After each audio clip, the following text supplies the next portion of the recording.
को पकड़ा हुआ। कोई किसी के साथ ज़्यादा डीजल ना था, न बेचने के लिए था, न किसी चीज़ जो और चीज़ इसका अंदर था। इन लोगों के सामने हमने खाली भी किया, कुछ भी नहीं था। जिसका ऑपरेशन हुआ ये जो बोल रहा है गुर्दे का ट्रांसप्लांट हुआ है।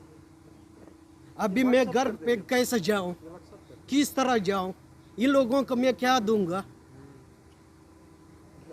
वो मुझे ये कहेगा जो आप बोल रहा था मैं अस्पताल से निकलूंगा आपको पैसे दूंगा। अभी मैं क्या कहाँ से दे दूं, क्या कर दूं?